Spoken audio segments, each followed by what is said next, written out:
guys? So I wanted to get on here and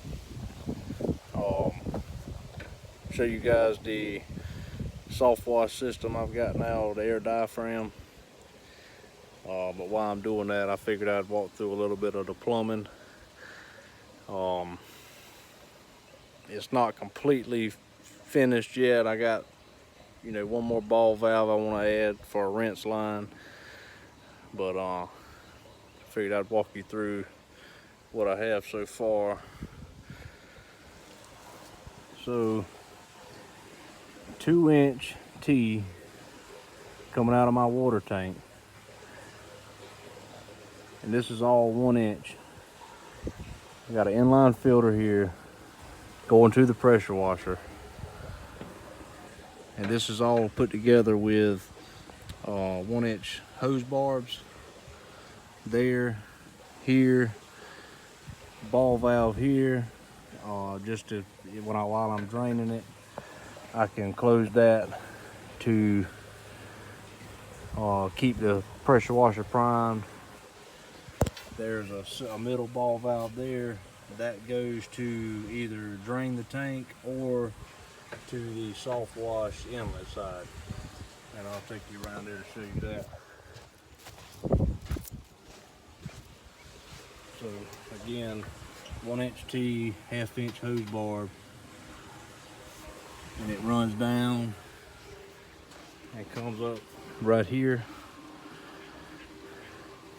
Ball valve, SH side, chemical side, drop stick. And this is with a 1/2 inch bulkhead fitting. It's got a 1/2 inch PVC pipe that goes all the way to the bottom, and it's got a T on that with two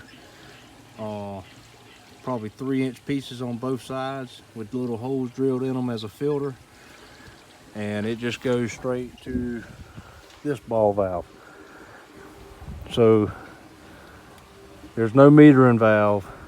Again, I've been told, and as so far in my experience using it, you don't need a metering valve, in my opinion.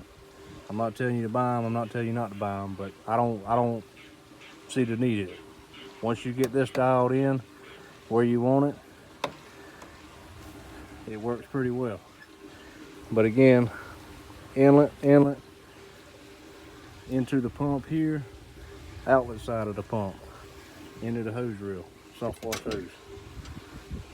Air diaphragm, Mighty M, Honda GX 120. I think it's a 4 or 5 gallon compressor set on, I think 85 psi, 90 psi.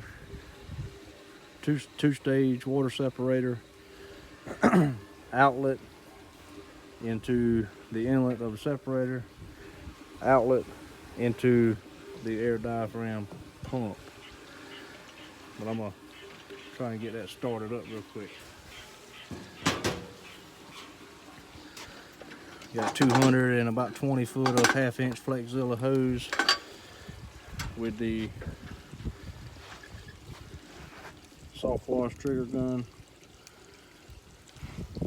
Now, the tips I have in here, they work, but I can get a little bit better once I change them. I just haven't bought new ones. The good thing about the air diaphragm system versus like the 12 volt is you don't have to worry about pulsing or any of that when you change your nozzles. So if you put a smaller nozzle in, you don't have to worry about adjusting your pump. You can switch in between nozzles, it doesn't matter what size, and it's not going to pulse. And you can control your volume and your pattern a lot better with the air diaphragm for that reason. But I'm gonna get it started up here and we'll test him out. First pull. Water on.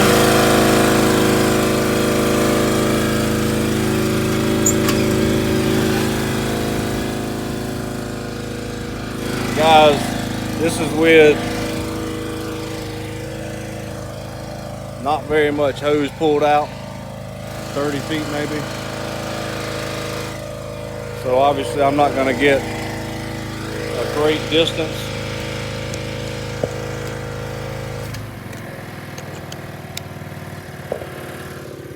But go into the wind here.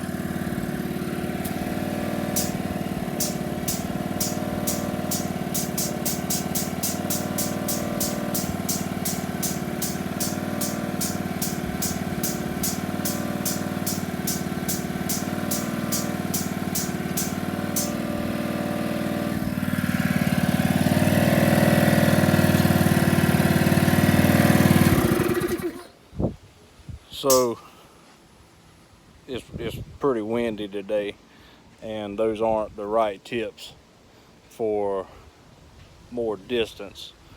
That's a very small tip. It's putting out a lot, more pressure, but not as much volume. So the wind obviously is not going to let it go very far, but it's still yet with the wrong size tip and the wind blowing, I still got almost 30 feet out of that. With the hose all the way unrolled, probably add another couple, 2-3 feet. With the other higher volume nozzle, probably add another 5 foot. I tested it the other day with a bigger orifice nozzle and was getting right at 45 foot. So that's pretty good. It runs right along with the 12 volts. I used it all day today, had no problems whatsoever. It started up every time. I didn't have to worry about popping fuses or any of that stuff. So it's a game changer for me anyway. Mighty M, I got this from North Georgia, airless. I think they're around right at $1,000 for the compressor and the engine. Totally worth a good investment, totally worth it. I would buy 2 more right now if I had the money to do it. But that's basically it. It's pretty simple plumbing. The soft wash comes straight from the water tank. The chemical comes straight from the chemical tank to the ball valves where I can control it. And as far as my downstream for my pressure washer, I've got a T here out of this bulkhead fitting for the chemical side. This ball valve here is a 1/2 inch just for a drain in case I need to fill up a sprayer or a bucket or something. This is a 1/4 inch line that goes to this 3-way valve. This is the chemical inlet. This is a water inlet, and it just runs up my tank and drop sticks down into the water so that I can rinse my injector out once I'm done. And this is just the common line that goes to my downstream box, which is the Kentucky Wash Pro box. I've had good results with it. I like it. Totally worth it. Hit Jeremy Messer up for those. But inlet, outlet, and it just goes over to my injector. So I recommend some kind of remote injection for the downstream. It just makes the job so much faster. You can be on the other side of the house, hit the remote. I got it in my pocket. Hit the remote and the box is on, and you're pulling soap. You get ready to rinse, you just hit off and you can start rinsing. So it's a real time saver. But it's pretty simple, man. The plumbing is pretty simple. You don't have to overthink it. If it looks like it works, then 90% of the time it's going to. Yeah, just wanted to show off the air diaphragm soft wash and give a little tips about the plumbing. But I appreciate it. We'll talk to you soon.